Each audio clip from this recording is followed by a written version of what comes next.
In the second episode of The Voice of Healthcare, we interviewed Dr. Joe Marks, the Executive Director for the Center for Machine Learning and Health at Carnegie Mellon, about voice technology, the Echo Looks applications in healthcare, and even his favorite U2 track as he reveals he knows Bono back from grade school days. Enjoy.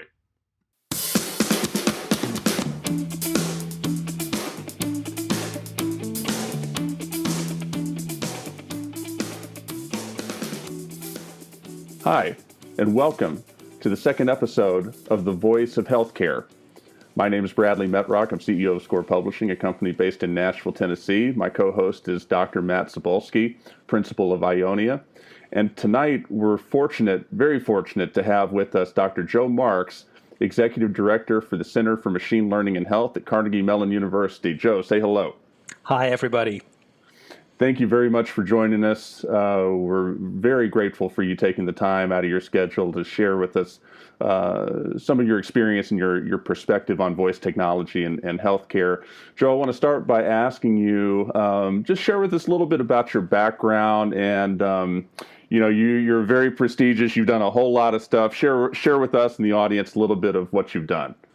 So this healthcare is actually the sixth different industry that I've done technology R&D in, and many of the other industries have also involved speech technology. So I set up and ran Disney Research, the technology arm of Disney Imagineering.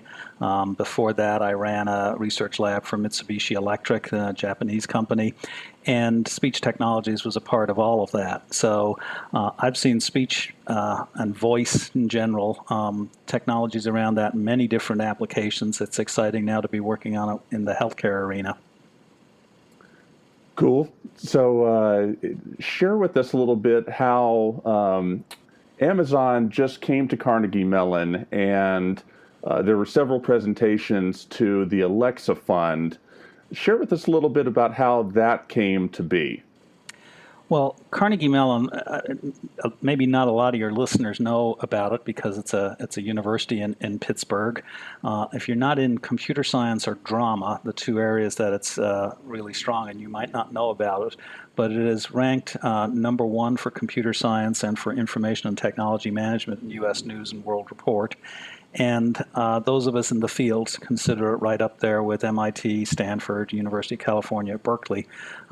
They tend to have a bigger presence, but Carnegie Mellon, again, for the insiders, it's a really top-notch place. So you get companies like Amazon, often it's the first place they'll stop, and in particular for language technologies and human-computer interaction, the real strengths of the department at CMU are robotics, human-computer interaction, speech, machine learning. And given where healthcare is going, those are technologies that people see a lot of potential for application. So it's not surprising that Amazon would show up there, and indeed, every week or two, there's another big company that comes along. So it's an unusual place maybe to think of for high tech, but it is actually one of the very, very best. So with voice technology and healthcare, I'm not in the industry. I just sort of observe it. I have received healthcare from time to time. What's the low-hanging fruit for voice technology and healthcare? What are the things that the layman like me can expect to see voice technology? What problems can we expect to see voice technology address first, in your estimation? That's a really great question. I'd say up until now, if you ask that question of a number of people in the field, they would go and say that voice and speech technology would primarily be applied to the editing and management of the electronic health record. So pretty much now every practice has an electronic health record system, and getting the data into that and also getting the data out of it is a major burden on the medical staff. It's basically a lot of typing that needs to be done. And there's been a lot of work done on trying to use speech recognition to automatically transcribe what the doctor says and put it into the electronic health record. So that's the thing that people most often think about currently. The thing that, and I'm excited about some of the work in that space, and I do think there's a real opportunity there, but the thing that I'm really getting excited about now is having voice systems in the home because you'll see that home healthcare is going to become a much bigger thing in the coming years because of the Medicaid managed MLTSS program, Managed Long-Term Services and Support for the Disabled and Elderly. This is going to basically move the locus of healthcare for a significant chunk of the population from the doctor's office to their home. And these are people who will be at a stage of life or have conditions that require frequent interactions. So there, I think there's a huge opportunity to have a way to connect with them and for them to connect with their caregivers in a natural and easy way from the home. And voice could be the preferred modality for that for a variety of reasons. And so that's the thing that's gotten me excited because it's a new opportunity. States are signing up for it. I think I read somewhere by 2014 they had maybe 26 states. They continue to have states enrolling in this, but it's a relatively new thing. So that's what's getting me excited. But most people would think EHR. Joe, I could not agree with you more about the home health application of voice-first technology, especially with tools like Amazon's Alexa. We, for quite a while, tried to use some voice recognition software for physicians to speed their work. Dragon, I think, has been the prevailing one, if I'm not mistaken. Well, I think there's actually a subtle distinction here between voice and speech technology. So speech recognition is about understanding the spoken word, breaking it into phonemes, and then assembling it into sentences and interpreting them. And that certainly has a role in home health care as well, so that people could request a visit or order prescription or simply alert people that they're not feeling well. But voice processing is looking at just the voice signal alone without really thinking about speech. And there's some exciting technologies in interpreting voice and from that discerning whether people have taken their medications or have had some kind of medical episode or just feeling stressed. And I think that's the kind of thing that, particularly for a disabled and elderly population, all they have to do is interact naturally, say what they want to say. The system will be paying some attention to their words, but will also be paying attention to their voice and can infer a lot of the things that medical staff would want to know about them. So I just think it's a great fit for the disabled and elderly. And that's on the input side, listening to their voices. I think then a whole other side to this is communicating by voice to them, where I know something close to your heart, behavioral nudging, for everything from getting them to do exercises to taking medication. So the two-way communication of voice is just a very, very rich channel and particularly well suited, I believe, to the disabled and elderly in this home healthcare situation. Yeah, I've actually heard it described as kind of discovering the deep sea when it comes to connecting speech recognition to things like even neural networks and what we can get from people interacting iteratively through speech and what we can learn from the data sets that develop from that. When we look inside of those things, we don't necessarily have a programmer that sits back and says, I can see how this neural network came together and made this connection. Is there any thoughts you have on machine learning and these neural networks that could be developed through something like a home health device like Alexa? Yes, one of the questions I had, so we have some excellent researchers, as I mentioned, at CMU in this space, and one of the early questions I had for them was the stuff that they have shown in terms of interpreting voice and speech. Would their techniques work over a potentially difficult connection or audio environment? And it turns out that many of the things that they want to do don't encounter difficulties when the audio is not top notch, and that's very encouraging, so that they can apply the techniques that they have used. I think you were referring there to using some of the machine learning techniques that can do these days some amazing things, but it's often a black box technology. You don't quite know how it's doing it. And there's a lot of resistance in healthcare to use machine learning in that black box fashion when it comes to diagnosis.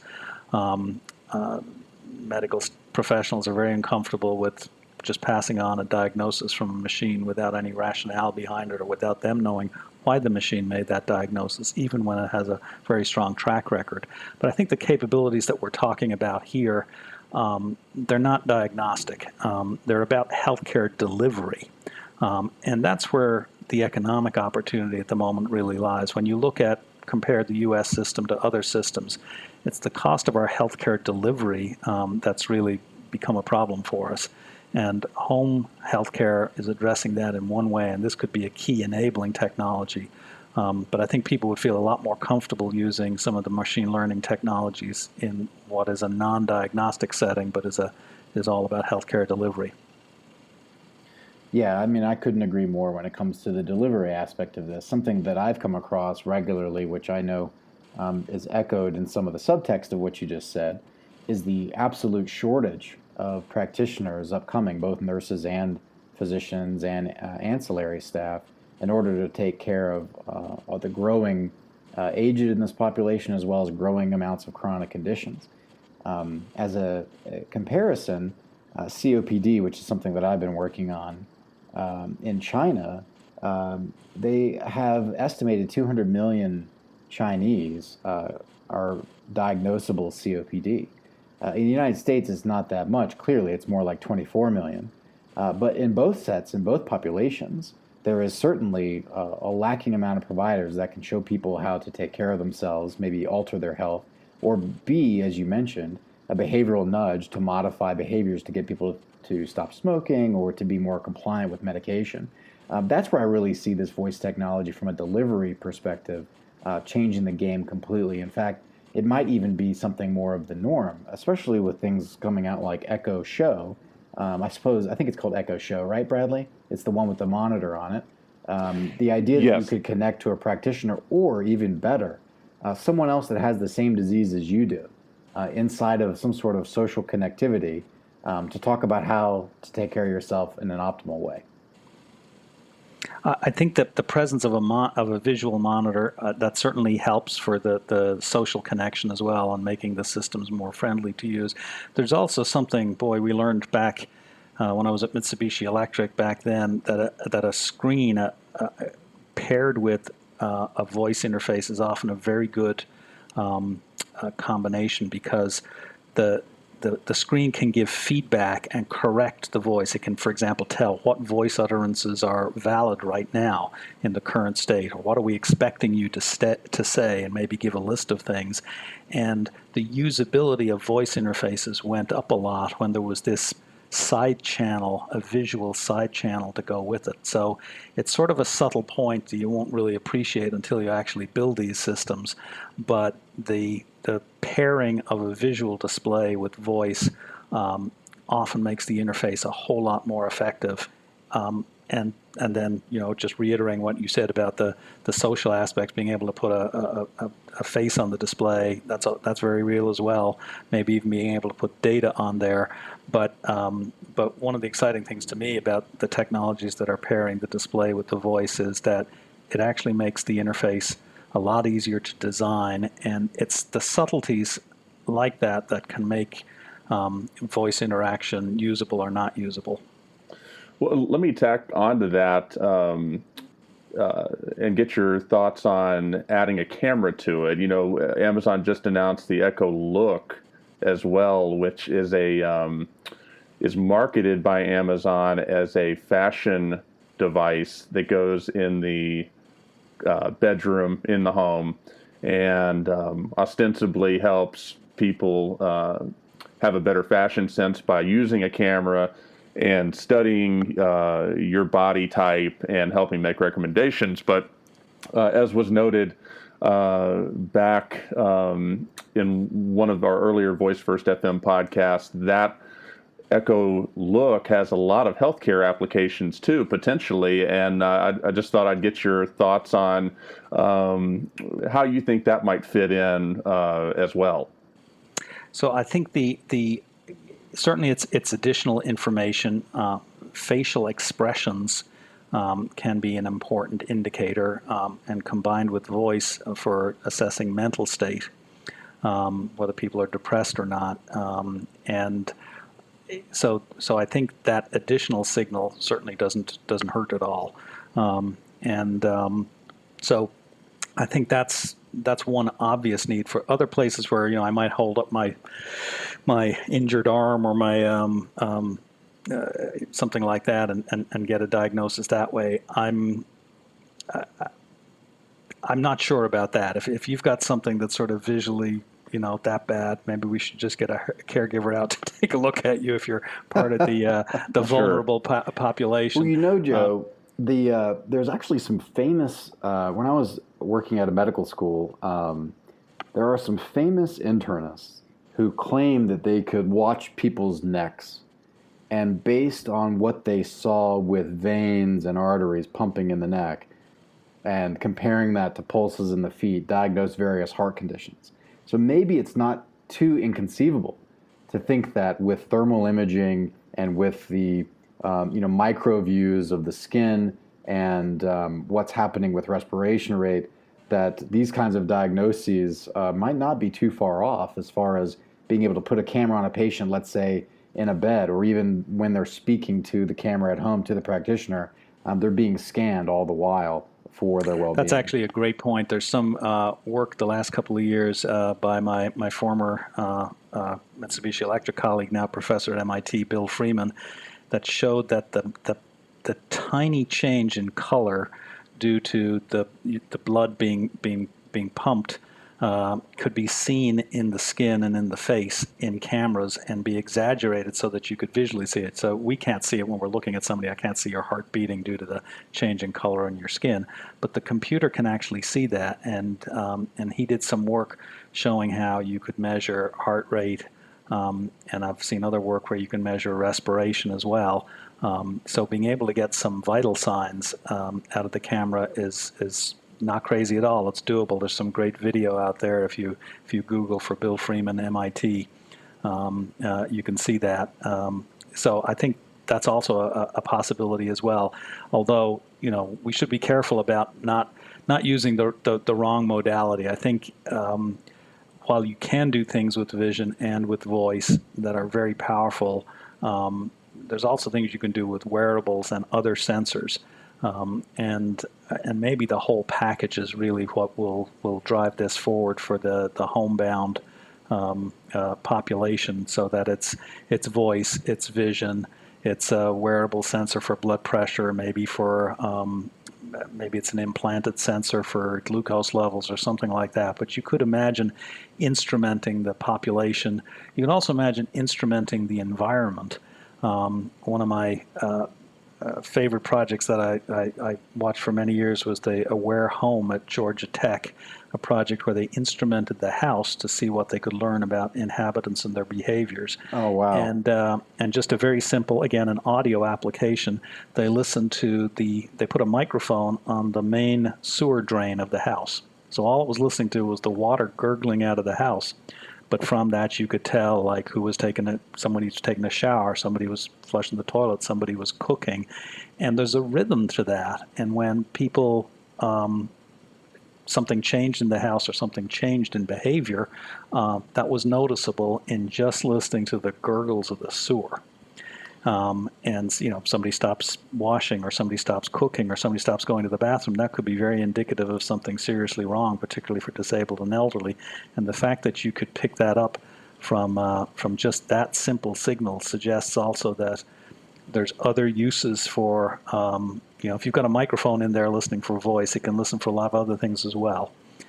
So the potential for, once you get that beachhead in the home of something that's microphone, camera, and display, who knows what the potential is for providing services to people who need them. It's funny that you would reference microphones in the house. I was just speaking to my brother, who's a software developer, about the idea of having a home security Alexa skill. I don't think, or a voice skill. It could be on any platform, but I don't think it's technologically feasible. But basically, the gist would be, you would tell your Amazon Echo, just to use that as an example, that, hey, I'm going out of town, so Echo, please begin listening to the house.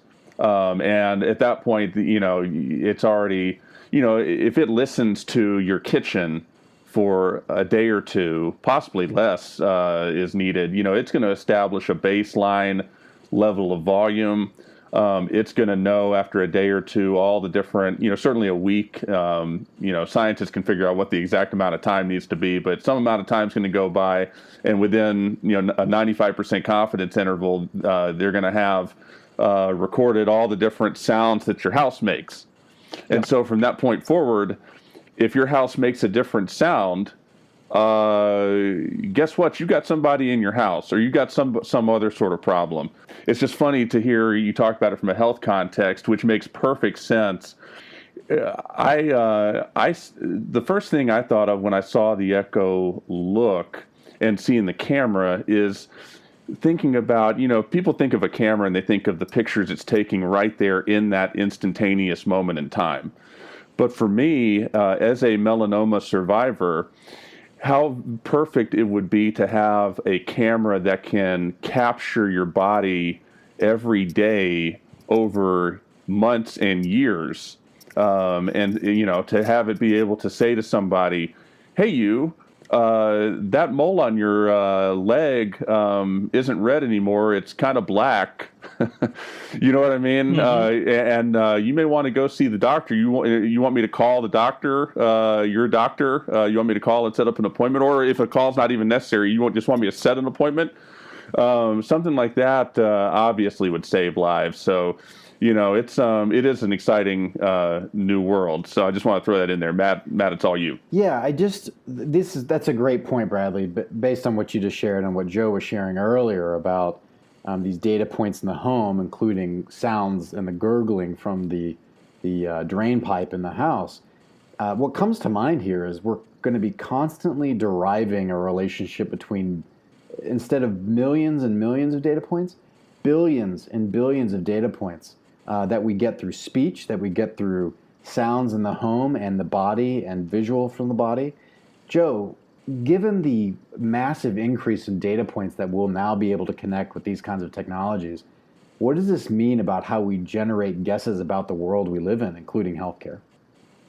Well, more data is always better, at least in good hands. Just the point you made there about the skin lesion detection. There was a paper in Nature in the last few months that showed a machine learning system that outperformed, I think, 21 dermatologists in diagnosing melanoma. And Wow. This was a very detailed study where they'd actually done biopsies of all of the lesions that they had imaged. So it was ground truth. So that future is here. And voice can be used for the same thing. One of my colleagues at CMU is working on being able to detect, for example, early signs of Parkinson from the voice signal. So whether it's visual or whether it's audio based, there is the ability to do some diagnosis. Again, I want to be careful about that. I think everybody in the medical profession feels that these should be used as indicators, but final decisions should be made by medical staff. But in the context that we're talking about, the disabled and elderly, particularly on Medicaid, things can fall through the cracks. Having these automatic checks, I think, are quite important. But yeah, you could imagine, and for good reasons, that if you're at home and have the full package in there, that your life is being monitored and processed at a level that really hasn't happened before in human history. Basically, all of this data being gathered about you, it's all for a good reason, to provide you quality health care in your home. But it is, for some of us, it will take some getting used to the idea that every little from flush of the toilet to utterance that I say is maybe being recorded in there, all with a good reason, but still a little scary. Yeah, it can be. Which brings me to another question for you, which is, I don't think anyone listening or even participating in the conversation we're having today would disagree that these days we are hopelessly hooked on our technology. Our phones are the primary example, but in not a short period of time, these kinds of voice technologies in the home will be a secondary and otherwise primary example of this disconnection anxiety that you can feel when you're not utilizing one of these tools. Given the concerns of healthcare through HIPAA and other privacy concerns, what comes to mind for you, Joe, when you think about benefiting and optimizing this technology, as well as protecting our privacy and making people feel comfortable in a world where so much of your behavior can be predicted in a way in which you can't hide anything? Yes, I think that, well, there's a number of things in here. I think the principle that data can only be used for the purpose, the stated purpose for which it was gathered, that's something that people really need to adhere to, and it can go beyond HIPAA in many ways for that. But I think that principle is sort of like the golden rule of this data gathering, and I think that's a key issue. I think the other thing is a level of security about biometric data that I'm concerned about. If your financial data gets stolen, there's remedies to fix that. The credit card company will send you a new credit card. But if data about your body, your medical state gets stolen, you can't change that. You can't grow a new finger if somebody steals your fingerprint. You can't grow a new kidney if one of your kidneys is removed for cancer or something like that. So once that data gets out, it's sort of permanent, or at least for your lifetime. And that scares me a little bit, that we're not really up to protecting that data, because the norms have been set for financial data, which, while bad, is fixable. So I think having the right principle in mind about how the data gets used, being more careful about security protocols, this is the place where the rubber really meets the road on security, is in healthcare and biometric data. But I think as long as people derive real benefit from it, I think that's a place where most people seem to be willing to give up some privacy and willing to give up data, is, do they get real benefit from it? And if they do, they're willing to do it. If you're giving up the data and you're not getting anything for it, and it's being used for something else, that really rubs people the wrong way, as it should. But I think the scenario that we're talking about here is we're talking about undeniably strong benefits in providing better health care at home, allowing people to live in their home longer, providing them better health care at a more reasonable price. These are real benefits. So I think that in general, people will be willing to give up their data, but because they'll get that benefit, but they'll want to know that the use of the data they've been informed about that, and they should expect that it's being protected and secured at the highest level that technology will allow. Yeah, and Joe and Bradley, there's been technologies throughout the millennia that people have said, this is it, this is going to ruin us. And we seem to get through it all, microbiology, nuclear energy, cloning, even with technologies now with CRISPR and other genetic modification tools. Something that humanity has been really good at doing is setting up systems around that to keep us from having a total meltdown. And we've done a pretty good job of it, in my opinion. So maybe the future isn't so scary with this. Maybe humans can be more reliable on using this the right way. Joe, I'm going to wrap it up. We greatly appreciate you. Greatly appreciate you setting the time aside. Before we let you go, I want to ask you, we were talking about music before the podcast began, and how you recently saw U2, as I just did at Bonnaroo. I want to ask you, for the record, what is your favorite U2 song? Oh, I like them. I like them all. That's not an acceptable answer. Well, if you got to pick one, with or without you, I like. But there you go. Yeah, I played. Bono and I used to play on the neighborhood chess team in Dublin, Ireland, which is how I know him. And are you serious? Absolutely. And for folks on the call, I'd sent around earlier a photograph of me backstage with them at their conference here, at their concert here in Pittsburgh, and we were chess playing buddies. He has a strong interest, both he and the Edge, in investing in healthcare, so they're also technologists and very interested in this. So Who knows? Awesome. Thank you for sharing that with us. Thank you for sharing, just like I said, some of your time and some of your perspective. Brilliant guy. We greatly appreciate it. And for the Voice of Healthcare, thank you for listening. And until next time.